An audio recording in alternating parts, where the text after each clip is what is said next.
하나님 말씀 신약성경 343쪽입니다. 디모데후서 1장 12절 말씀. 이로 말미암아 내가 또 이 고난을 받되 부끄러워하지 아니함은 내가 믿는 자를 내가 알고 또한 내가 의탁한 것을 그날까지 그가 능히 지키실 줄을 확신함이라. 아멘. 우리 좀 올라가서 7절을 볼까요? 디모데후서 1장 7절입니다. 우리 함께 봅시다. 하나님이 우리에게 주신 것은 두려워하는 마음이 아니요 오직 능력과 사랑과 절제하는 마음이니. 아멘. 왜 이런 말을 하고 시작을 했을까요? 바울이 지금 디모데라는 목회 후보생에게 얘기를 할 때 하나님이 우리에게 주신 것이 그런 마음이 아니고 다른 마음이다라고 이렇게 말씀하시잖아요. 그 말의 뜻은 우리가 역추적해보면 디모데가 그런 마음을 갖고 있었다는 뜻이겠죠. 어떤 마음을 갖고 있었던 것이죠? 네, 두려워하는 마음을 갖고 있었던 것입니다. 그래서 바울이 그거는 우리가 가져야 될 마음이 아니다. 너 그 두려워하는 마음을 가지지 마라. 우리가 가져야 할 당연한 마음은 어떤 마음이라고요? 사랑과 절제하는 마음이다. 이렇게 얘기하고 있는 것입니다. 인생이요, 패배하는 것은 궁극적으로 우리에게 두려움이 있기 때문입니다. 두려움이 우리를 엄습하고 두려움에 짓눌려 있는 사람의 인생은 성공할 수가 없습니다. 패배하게 되어집니다. 그리고 그 두려워하는 마음 때문에 인생이 매우 시달리게 되어져요. 두려워하는 마음이 있으면 어떻습니까? 그 사람을 낙심시키고요. 또 결국은 그를 완전히 파멸시키는 것입니다. 하나님이 인간을 처음에 지으셨을 때 어떤 모습으로 지으셨는지 우리가 말씀을 통해서 찾아보면 그와 동일한 내용을 살펴볼 수가 있는데, 처음에는 하나님의 형상대로 완전한 존재로 우리들을 지으시고요. 그리고 완전한 땅인 에덴이라는 곳, 낙원에서 살게 하셨습니다. 인간에게 가장 즐거움은 하나님과 교제하는 것이었고요. 그것보다 더 큰 기쁨이나 선물은 없었습니다. 인간들은 어떻게 했습니까? 오히려 하나님의 은혜와 사랑에 반역하고 불순종하고 하나님을 무시했죠. 그 후에 이들은 죄를 깨닫고요. 죄로 말미암아 나무 사이에 발 뒤에 숨게 되어집니다. 하나님이 보이지 아니하는 아담과 하와를 찾으셨죠. 내가 어디 있느냐 부르십니다. 인간들이 죄를 졌잖아요. 하나님 앞에 이제 이전과는 다른 하나님과의 서먹한 관계가 됐고요. 그리고 하나님이 나를 보실까봐 이제 숨는 관계가 됐잖아요. 그랬을 때 인간에게 발견되어진 모습이 성경은 기록되어 있습니다. 죄를 지었던 최초의 인간의 태도와 모습과 그 마음의 상태가 어땠는지 말이죠. 창세기 3장 10절에는 이렇게 표현하고 있습니다. 같이 읽어보겠습니다. 이르되 내가 동산에서 하나님의 소리를 듣고 내가 벗었으므로 두려워하여 숨었나이다. 아멘. 숨었다고요. 숨었어요. 숨은 이유가 뭡니까? 그런데 두려워서 숨은 겁니다. 그러니 두려움이라는 것은 어디에서 근거한 겁니까? 죄에서 근거한 겁니다. 죄가 우리를 두렵게 만드는 것입니다. 오늘 새벽에도 제가 출상 예배를 드리고 왔는데 그때도 제가 말씀드렸어요. 우리 그리스도인들에게 죽음은 이제 두려움이 아니라고요. 죽음이란 두려움은 죄가 있었을 때 상태를 말하는 겁니다. 그때는 두렵습니다. 여러분들 죽음이 두렵습니까? 우리는 죽음을 두려워할 필요가 없어요. 죽음이란 것은 천국으로 들어가는 관문이에요. 우리에게 죽음의 의미는 두려움의 대상이 아닌 완전히 우리의 그 죽음에 대한 대상이 바뀌게, 그 의미가 바뀌게 되어졌습니다. 우리는 죽음의 때에 나아가서 노래하고 죽음의 때에 춤추고 죽음의 때에 그분을 기리고 추억하고 또 담소하고 위로하고 사랑하고 그렇게 합니다. 이제는 죄에 눌려있는 죽음의 상태가 아니기 때문이죠. 처음에는 그랬다는 것입니다. 아담과 하와의 솔직한 고백이잖아요. 내가 벗었기 때문에 두려워서 숨었다는 거예요. 숨은 이유는 부끄럽기보다도 하나님 앞에 두려운 것입니다. 그래서 인간의 타락으로 인한 첫 번째 결과가 드러나는데 그것이 다름 아닌 두려움인 것이죠. 오늘날 사람들도 마찬가지로 동일한 죄를 되풀이하고 있습니다. 사람들은요, 평안과 안식이 하나님께 등 돌릴 때 온다라고 생각합니다.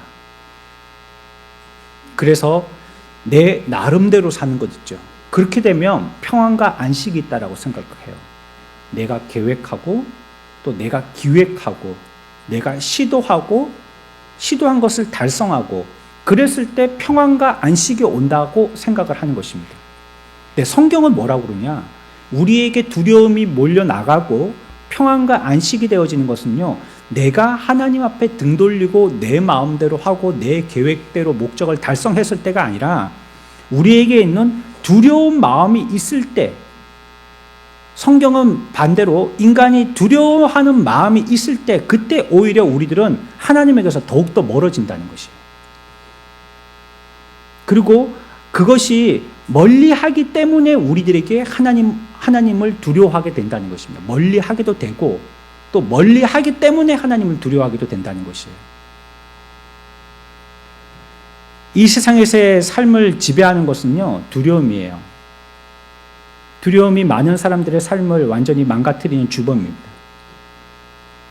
사도가 로마 성도들에게도 똑같이 말하고 있거든요.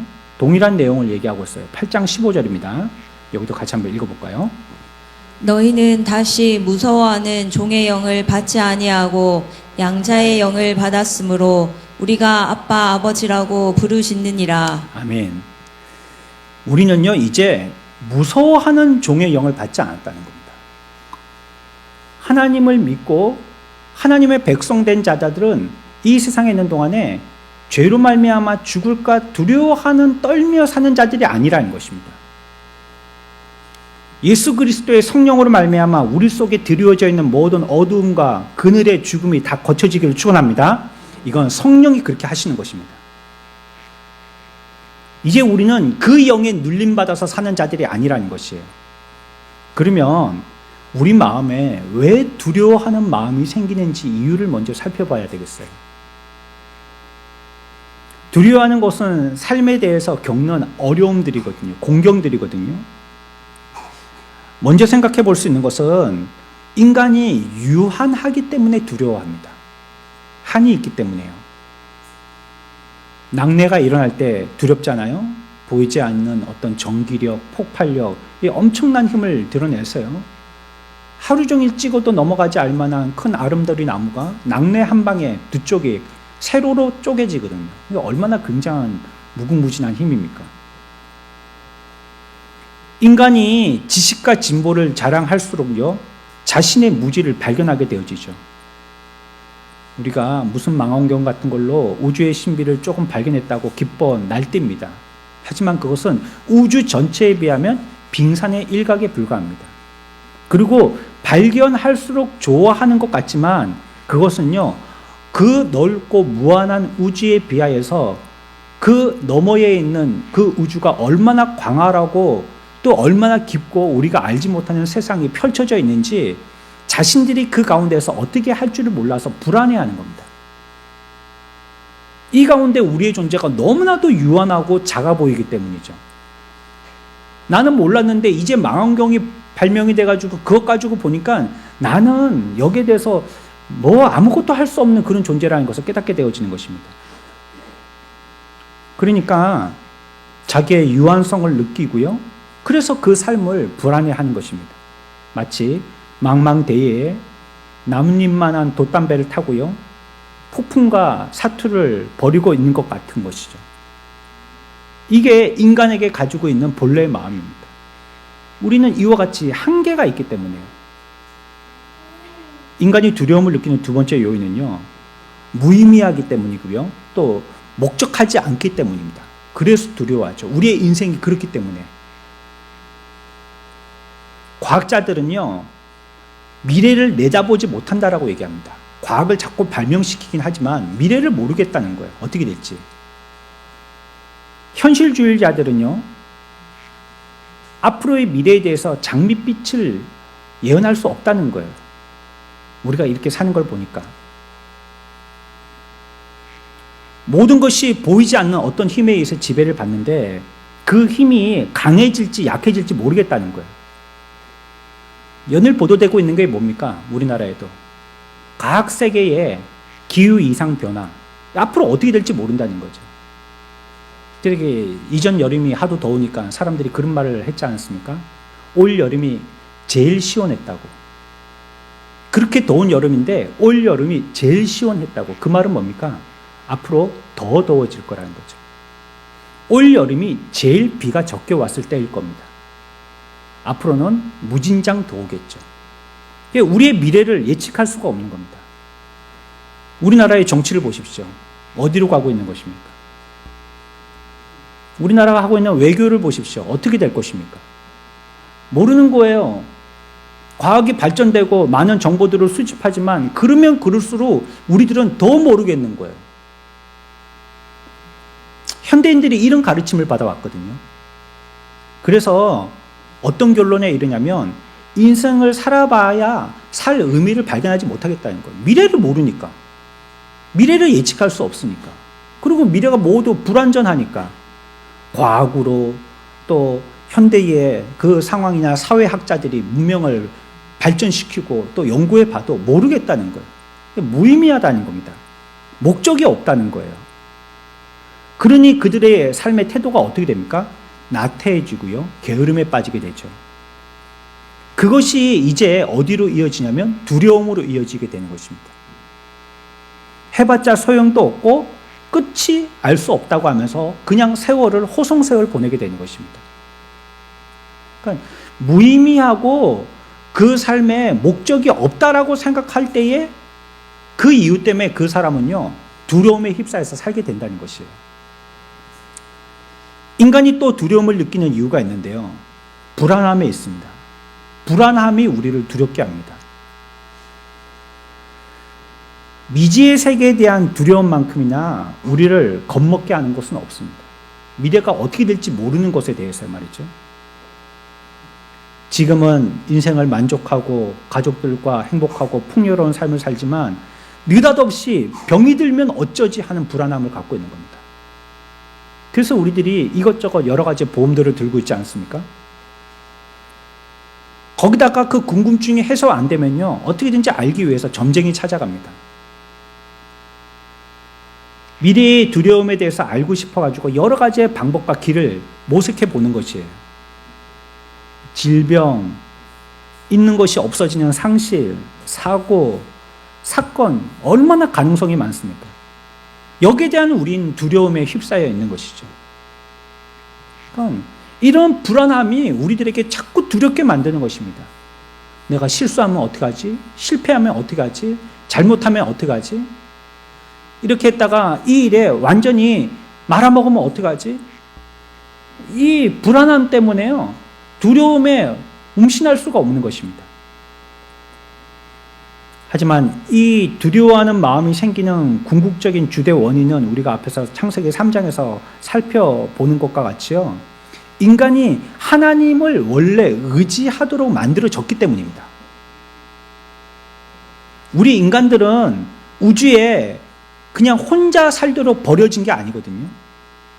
인간은 절대 혼자가 아니거든요.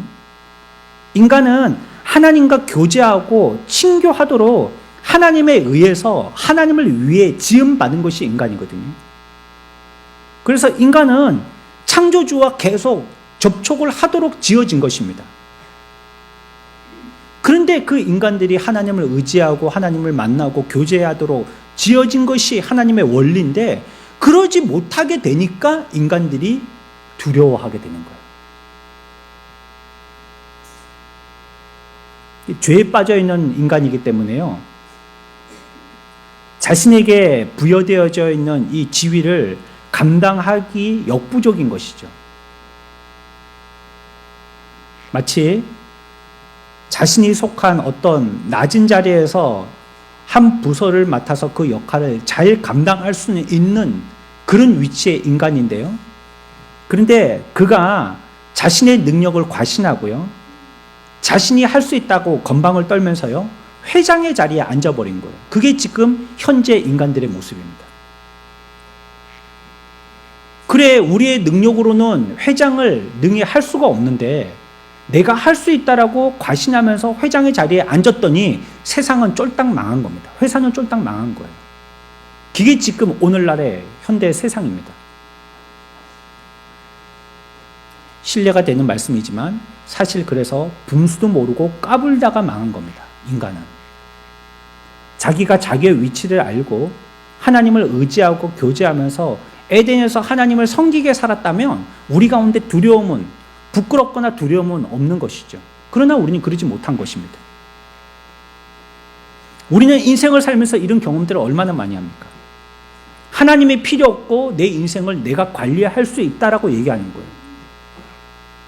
갈등의 때에 기로의 결정에 나는 이렇게 하면 바르게 하는 거라고 생각하는 것이에요. 하지만 그게 자기 뜻대로 잘 되든가요? 여기저기서 순탄하지 못하고 삐걱거리고 억지로 하다 보니까 힘이 들어가고 사고가 끝이질 않는 겁니다. 그러니까 그 길을 안 가도 될 사람이 그 길을 가겠다고 결정을 하다 보니까 사서 고난을 받는 것이죠. 인간은 그렇게 대단한 존재가 아닙니다. 우리는 회장의 자리에 군림할 입장도 아니고요. 회장이 되어서 회사를 경영할 만큼 통치력도 없습니다. 그렇기 때문에 우리는 그 자리에 앉아 있어서 자기의 지위에 스스로 만족하지만 그러나 늘 불안한 것입니다. 이게 내 자리가 아니라는 걸 알고 있기 때문이죠. 초보 운전 딱지를 붙이고도요, 과속을 하고 신호 위반하고 급정거하고 칼치기를 서슴지 않는 것과 같죠. 그러면서 자기도 스스로가 언젠가는 사고 날 거야 라는 예상 가운데 운전을 하는 사람과 같은 것입니다. 자기가 초보면 초보인 줄 알고 조심히 천천히 운전을 해야 될 텐데 제분수를 모르고 운전을 하는 거죠. 그리고 자신이 지금 무엇을 어떻게 저지르고 있는지도 모르는 것입니다.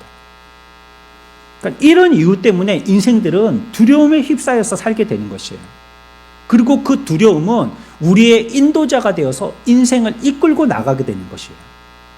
그러니까 항상 이 세상에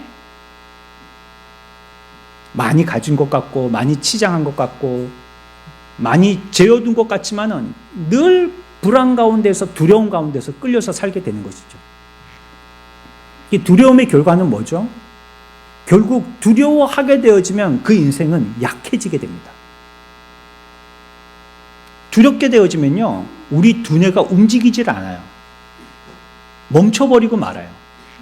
그 사람의 100이라는 에너지를 두려워하게 되어지면 10%도 내지를 못하는 인생이 되고 말아요. 그러니까 힘을 못 쓰게 되고 결국은 그 사람이 쓰러지고 말겠죠. 여러분들, 만약에 산에서 요즘에 지리산에 우리가 방사해서 키우고 있는 반달곰이 제법 그 개체수가 많아졌다는데 여러분들이 혹시 지리산을 등산하다가 반달곰을 만날 수 있어요. 맹수잖아요. 어떻게 해야 될까요?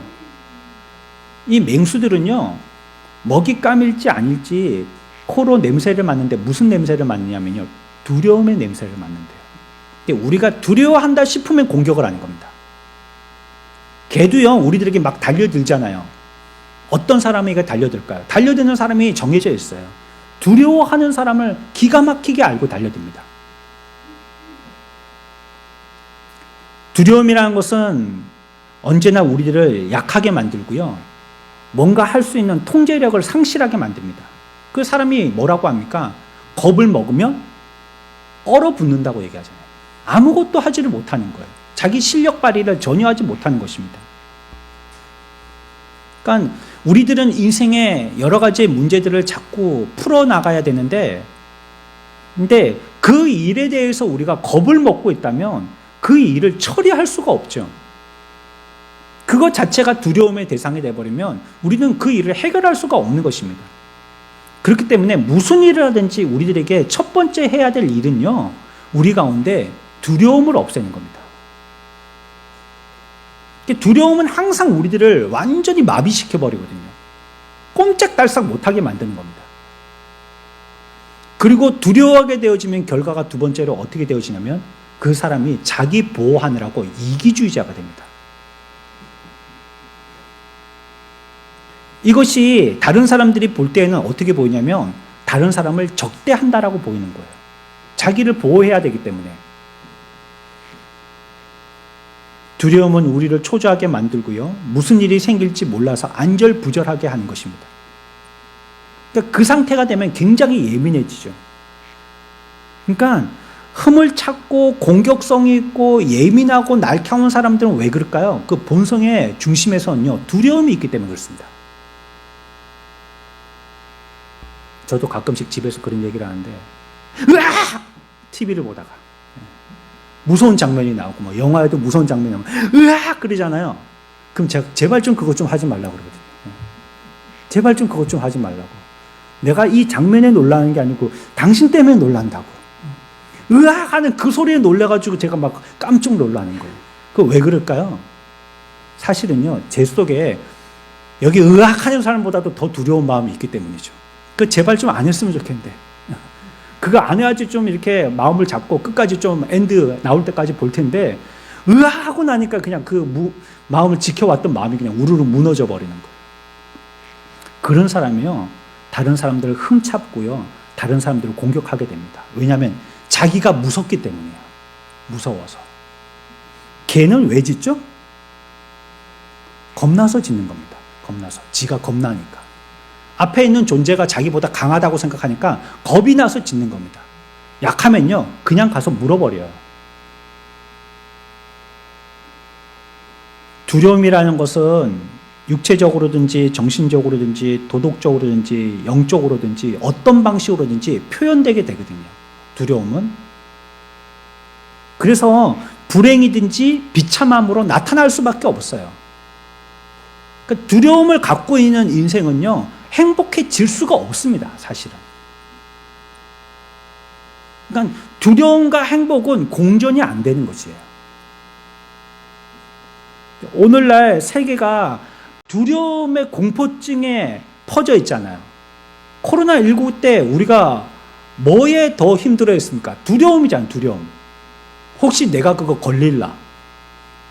그래서 뭐 마스크를 2장 쓰고 3장 쓰고, 요즘은 뭐 손소독기 갖다 놔도 뭐 손소독도 안 하지만 말이에요. 손소독 맨날 같이 하고, 또 여러분들이 개인적으로 휴대용 손소독기 가지고 그 손에다가 계속 알코올로 손 닦고, 화장실에 들어갈 때 비누를 씻고, 이제는 뭐 손도 안 닦아요. 왜냐면 걸려있는 그 타올이 누가 만져갖고 또 자기도 감염될까봐.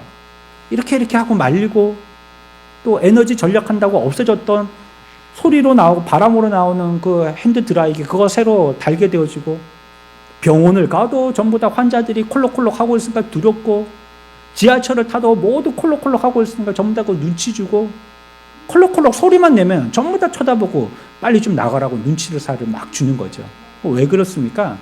두려워서 그러죠. 두려워서. 내 마음이 두렵기 때문에 그러죠. 그래, 두려움이 있게 되면 결국은 그 사람은 자기만 아는 사람이 될 수밖에 없어요. 그건 자기가 두렵기 때문입니다. 그래서 또 두려워하면 어떤 결과가 나타나냐면요, 자꾸 분별 없이 행동하게 돼요. 머리가 약해진다고 했잖아요. 제 기능을 못하게 되거든요. 그러니까 행동에 대해서 해야 될 것과 하지 말 것에 대해서 분별을 못하는 것입니다. 그런데 이건 자기는 잘 몰라요. 자기는 자기 방어하느라고 내가 하고 있는 일이 그냥 자연스러움이라고 생각합니다. 이건 누가 하냐면 옆에 있는 주위 사람들이 합니다. 좀 저 부자연스러운데, 자연스럽지 않은데, 그런 사람들은 좀 겁이 많은 사람들입니다. 두려워하고 있기 때문에. 그러니까 사람들과의 관계에서도 그렇고 뭘 일을 할 때도 그렇고 이게 부드럽게 안 되는 거예요. 좀 삐걱거리게 되는 거예요, 자꾸. 그리고 두려워하게 되어지면요, 현실을 도피하게 됩니다. 두렵기 때문에요. 이게 이 시대에 나타나는 모습 아닙니까? 어디로 도피하게 되냐면요, 가장 극명한 형태로는요, 쾌락으로 도피해요. 쾌락으로. 사람들이 왜 쾌락에 빠집니까? 이 도피의 방법이기 때문에 그렇습니다. 거기에 가면 잠시 잊을 수 있기 때문에 뭐를요? 두려움을요. 두려움을 잊을 수 있기 때문에 쾌락에 빠지는 것입니다. 현대인들 보고 아마 아무도 밖에서 일하지 말고 집에만 틀어박혀 가지고 삶을 생각하고 직시하라고 강요한다면요, 사람들이 끔찍해할 겁니다. 그러니까 경제적인 이유가 아니더라도 그렇게 하면 그걸 탈피하고 싶어서 어떻게든지 어떤 형태로든지 쾌락을 쫓아서 현실을 도피해버리는 거죠. 도망가 버리는 것입니다. 우리나라 국민만큼이나 스트레스를 많이 받는 시달리는 그런 나라가 있을까요? 그래서 우리나라 유명한 것이 있지 않습니까? 남녀노소, 불문하고 음주 문화. 누구든지 마시게 됩니다, 이제는. 또 여자분들 더 많이 마시라고 과일 향을 입히고 도수를 낮추고 부드럽게 깔끔하게 이렇게 만드는 거죠. 그걸 계속 유튜브에 보여주고 광고 영화에 보여주고 하니까 저거 먹어도 되구나. 그리고 나와서 선전하는 그 사람들이 거의 다 나이가 어린 세대, 10대 후반, 20대 초반. 저런 사람 마시니까 나도 마셔도 되구나. 내가 좋아하는 저 인기 연예인이 마시니까 나도 마셔도 되구나. 이렇게 생각하게 자꾸 우리에게 암시를 준단 말이에요. 그러니까 이제는 가서 콜라나 사이다 먹으면 에이 이런단 말이에요. 맥주나 막걸리가 나와야지 상남자 같단 말이에요. 근데 왜 그래요? 술에 우리의 스트레스를 풀기도 하지만요, 그거는 현실을 도피하려고 하는 것입니다. 만약에 저는 이런 생각을 해봤거든요. 왜 우리나라는 그러면 이 술에 대한 음주 문화를 법적으로 강하게 제재 못하는가 말이죠. 왜냐하면 술로 인해 가지고 발생되어진 연루된 범죄가 너무 많거든요. 성범죄도 술 때문에 되죠. 음주운전 술 때문이죠. 그로 말미암아 형태로 이루어지는 범죄가 너무 많거든요. 술 없이 범죄 저지르는 거 봤어요? 거의 태반이다 싶을 정도로 술로 연관되어 있거든요. 그런데 생각해 보니까 그렇게 법으로 제재를 못할 거예요. 왜냐하면 만약에 그래서 나라에서 법으로 술을 이제 더 이상 만들지 않겠다든지 아니면 반뿐이 못 만들게 한다든지 3분의 1만큼만 양을 줄인다든지 그러면 국민들이 미쳐 날뛸 때니까. 이거 어디 스트레스 해소할 방법이 없으니까요. 빠져나갈 도피처가 있어야 되는데 오로지 유일하게 술로 낙을 삼고 거기다가 도망갔는데 이제 그걸 못하게 하면 사람들이 어떻게 했습니까? 정신이 돌아버리겠죠. 그래가지고 더 난리를 칠 테니까 법적으로 제재를 못할 것 같아요. 아마 음주운전으로 사람 죽이는 것보다 미쳐 날뛰어서 사람 죽이는 게 더 많을 거예요. 운전하다가. 사람들이 집단 행동을 좋아하죠. 왜 그래요? 혼자 있는 걸 두려워하기 때문입니다. 왠지 혼자 있으면 불안해요. 집에 들어가면 TV 소리라도 나야 되고요. 라디오 소리라도 나야 되고 안 되면 옆집에서 쿵쿵거리는 소리라도 위안이 된단 말이에요. 혼자 있는 게 불안해요. 그러니까 집단적으로 뭔가를 하려고 해요. 젊은이들도 미래가 두렵잖아요. 어떻게 될지 막막하니까. 그러니까 코인, 이런 가상자산, 이런 주식, 이런 것들 막 하는 겁니다. 미래가 두려우니까, 어떻게 될지를 모르니까. 그리고 될 대로 되라는 식으로 흥분의 상태로 살아요. 근데 그건 도망가는 거, 도피하는 거죠. 이런 상태들이 어떤 행동들입니까? 모두 이거 해야 될지 이거 하지 말아야 될지 모두 분별 없는 행동들이란 말이에요. 그래서 두려움에 휩싸이게 되면 그 사람은 비이성적인 사람이 되고요, 무책임한 사람이 될 수밖에 없어요. 그렇기 때문에 우리 가운데 있는 이 두려움은요, 우리를 꼼짝달싹 못하게 하는 것입니다. 내가 여기에서 선한 삶을 살고 용기 있게 이전에 거짓된 삶에서 다 털어버리고 씻어버리고 거룩하고 온전한 삶으로 바뀌려고 하는 것도 두려운 거예요. 사람들이 나를 몰아보겠노? 어제까지 그랬던 사람이 내가 갑자기 이렇게 좋은 사람이 되면 이상한 사람 취급하지 않게, 그것도 두려운, 다른 사람들의 시각이 두려운 거예요. 그래서 옳고 바른 일조차도 용기 있게 바르게 직시로 행동하지를 못하는 거예요. 그 마음이 근저에도 스며 있는 게 뭡니까? 두려움입니다. 두려움. 사람들에 대해서 내가 인정받을 수 있나에 대한 두려움, 내 앞으로의 미래는 탄탄대로인가에 대한 두려움, 여러 가지 두려움이 그를 어깨 누르듯이 꾹 누르고 있어서요, 움신할 수가 없는 거예요. 이런 세대의 유일한 치료책과 해답을 성경이 얘기하고 있는 것이에요. 우리는 이렇게들 얘기합니다. 그럴 때일수록 정신 똑바로 차리고 살아야 돼. 이 말보다 바보스러운 말은 없습니다. 두려워하는 사람은 정신을 못 차립니다. 물에 빠져 죽는 사람 보고 수영해서 나오라는 말과 같은 거예요. 그 사람이 수영할 줄 알면 물에 빠져서 죽질 않죠. 두려워하는 사람에게 정신 똑바로 차리라는 말은요, 아무것도 하지 말고 가만히 있으란 말입니다. 우울해하고 히스테리가 있고 이것 때문에 불안해하고 그런 사람에게 이런 말들은요, 정신 차리라는 말은 소용이 없는 말이에요. 비이성적으로 정신없이 사는 사람에게 이성적으로 생각해 하라는 말과 똑같은 거예요. 성경은 뭐라고 얘기합니까? 우리가 두려움에서 이길 수 있고 극복될 수 있는 방법, 두려움이 이와 같은 두려움의 이유가 이런 것들이고 두려움으로 인한 폐해가 이런 것들인데, 그러면 우리는 두려움을 극복하고 승리하고 이겨야 되는데 그 방법이 뭐라고 얘기합니까? 정신 차리는 것이 아니고요, 성경은 그것이 14절에, 원래 14절 봅시다. 좀 밑에 내려갑니다. 디모데후서 1장 14절입니다. 디모데야, 두려워하지 말라라고 얘기하시면서요, 이를 통해서 너는 두려움을 극복할 수 있어라고 하는 해답을 제시하시는 게 14절 말씀입니다. 같이 봅시다. 우리 안에 거하시는 성령으로 말미암아 내게 부탁한 아름다운 것을 지키라. 아멘. 뭐로 가능하다고요? 성령으로 가능하다는 거예요. 성령으로. 기독교가 그런 것입니다. 기독교는요, 하나님께서 성령을 보내주셔서 우리 가운데 성령이 계신 게 기독교예요. 우리 가운데 이전에 있던 영은 어떤 영이었다고요? 두려워하는 영. 그게 우리를 감싸고 있었거든요. 마치 큰 아나콘다가 먹이를 먹으려고 그 몸을 칭칭 휘감듯이 우리에게는 두려움의 영이 우리를 휘감고 있었거든요. 근데 이제 하나님을 믿음으로 말미암아 우리 가운데 거하시는 영은 두려움의 영이 아니라 성령이라고, 하나님의 영이라고 얘기하고 있는 것입니다. 그 영이 우리 가운데 거하신다. 14절 끝에 뭐라고 얘기합니까? 우리 안에 거하시는 성령으로. 그 성령이 우리 가운데 거하신다는 거예요. 우리 가운데 늘 계신다고 얘기하고 계세요.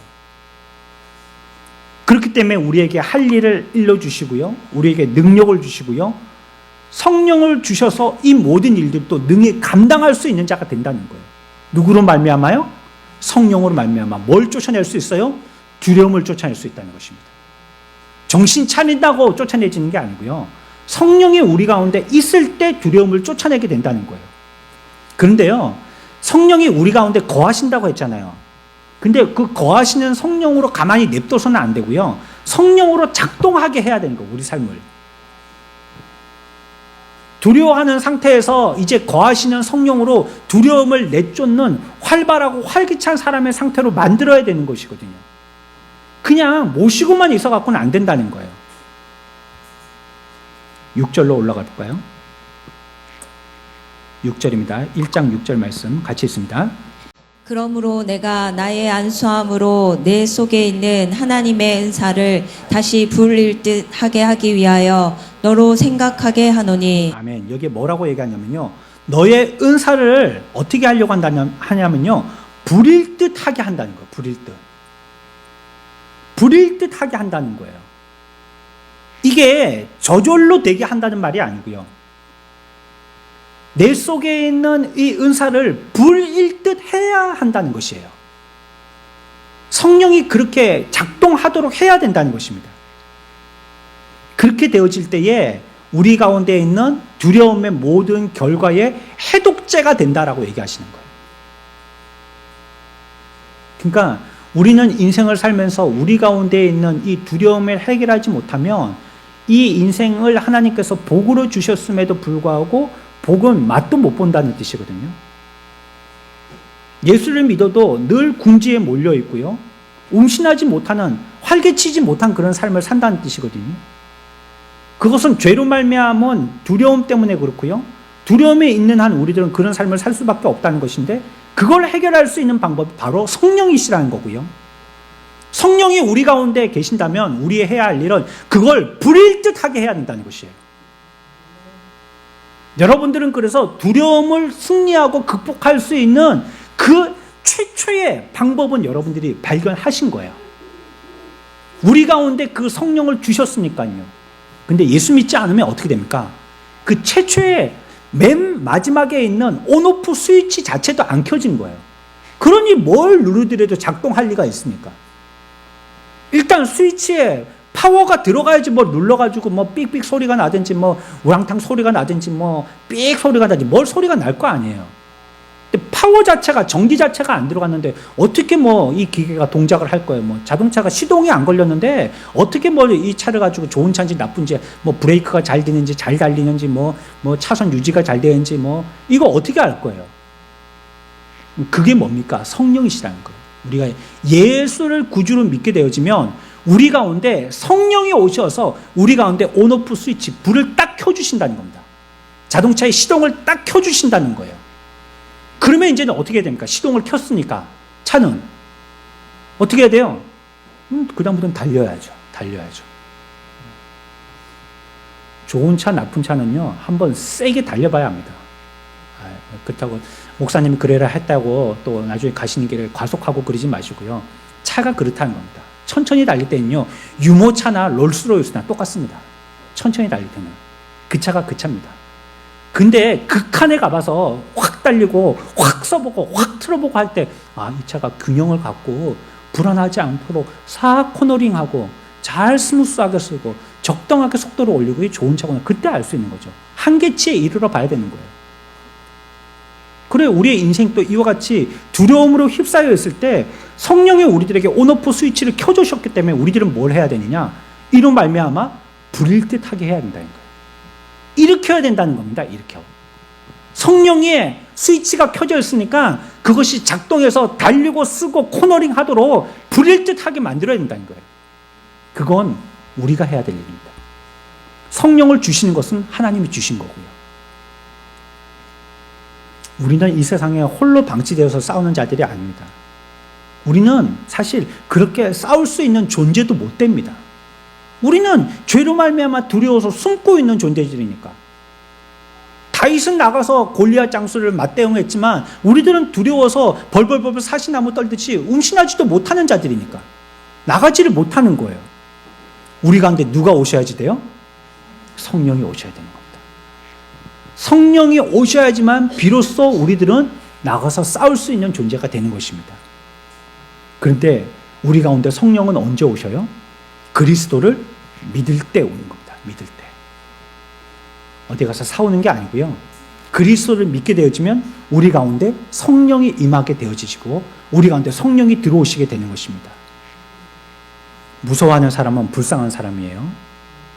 모든 것이 자기를 대적하고 세상과 우주 전체가 자기를 대적한다고 생각을 합니다.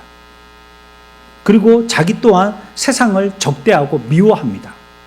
모든 일들을 배타적으로 봅니다. 스스로 불행해질 뿐만이 아니라 남들도 불행하게 만들 수 있어요. 여러분들 보세요. 스데반이 돌에 쳐 죽었지 않습니까? 돌 맞아 죽었지 않습니까? 그런데 놀랍게도요, 돌을 던진 자들은 두려워하였더라고 얘기하고 있습니다. 그러나 돌에 맞아 죽은 스데반은 조용히 편안하게 눈을 감았습니다. 오히려 돌을 친 자들을 위해서 기도하고 그들을 불쌍히 여겼죠. 그는 능력의 영뿐만이 아니라 사랑의 영을 가지고 있었는데 스데반은 어떤 사람이라고 성경은 얘기하고 있냐면 그는 성령이 충만하였더라라고 얘기하고 있습니다. 예수를 믿으면 우리 가운데 성령이 임하시고 성령이 임하게 될 때 그때 우리는 우리 가운데 있는 두려움을 몰아낼 수가 있는 것입니다. 저와 여러분들은 두려움에 승리할 수 있는 자인 줄 믿으시기 바랍니다. 두려움의 공포 가운데 떨거나 쫓겨 살거나 저 방의 구석에 커튼 내리고 문 닫고 아무도 들어오지 못하도록 혼자 히키코모리와 같이 거기서 평생을 사는 자가 아니라 우리들은 이것을 해치고 깨치고 나올 수 있고 오히려 우리는 공격하고 두려움을 파할 수 있는 존재가 됐다는 것이에요. 그게 누구 때문에 그렇습니까? 성령으로 말미암는다는 것이에요. 두려워하지 마십시오. 두려움을 떨쳐버리십시오. 하나님이 여러분들을 지지하여 주시고 여러분들 가운데 거하셨다는 것은 여러분들이 그렇게 되기를 원하신다는 것입니다. 그렇지 않다면 하나님은 여러분들에게 떠나십니다. 그러나 두려워하지 않도록 여러분들이 두려움에서 승리와 용기 있는 사람이 되어지고 성령을 부리듯 하는 사람이 되도록 하나님이 지지하시고 여러분들을 위해 주신다는 거예요. 성령은 우리에게 절제하는 마음을 주셔요. 과격하지 않고 이성을 잃거나 형편에 눌려서 기죽지 않게 하여 주십니다. 성령의 역사하는 사람은 강해지고요. 매우 그 일들을 사리 분별 판단 잘할 수 있고요. 이성적으로 알 수 있게 만들어 주십니다. 그러니 우리들은 속히 하나님께 나가야 됩니다. 우리의 때가 얼마 남지 않은 줄 알고 더 이상 두려움에 휩싸여서 언제 죽을지 모르니까 죽음이 두렵고 실패할지 모르니까 일이 두렵고 이 시험에 당락이 두려우니까 그 일이 두렵고 가정이 두렵고 가족이 두렵고 돈이 두렵고 지위가 두렵고 미래가 두렵고 두려움에 휩싸여 공포 가운데 살 것이 아니라 우리에게 주신 그 영으로 말미암아 불일 듯하게 해서 우리 가운데 기쁨과 성령의 충만함을 통하여서 승리와 용기 있는 삶이 우리 그리스도인의 삶의 태도라고 성경은 얘기하고 있는 겁니다. 디모데야, 두려워하지 마라. 너 지금 목회하려고 할 때 많은 것이 두렵지. 가보지 않은 길을 걸어가려고 하니까 어떤 길로 가야 될지 어떤 것부터 해야 될지 두렵지. 그러나 바울은 우리가 취해야 할 것은 두려워하는 것이 아니다 라고 얘기하고 있는 것이에요. 저와 여러분 또 예수를 믿게 되어지면 예수를 통하여서 우리 가운데 성령이 충만하게 되어지고 성령의 충만을 통해서 우리들도 두려워하지 않는 사람이 되는 것입니다. 우리의 남은 인생을 두려움과는 상관없는 저인들 오히려 두려워하는 자들을 이끌 수 있는 거룩한 하나님의 백성들로 다윗과 같은 용기 있는 믿음의 사람들 다 되어지시기를 축원합니다.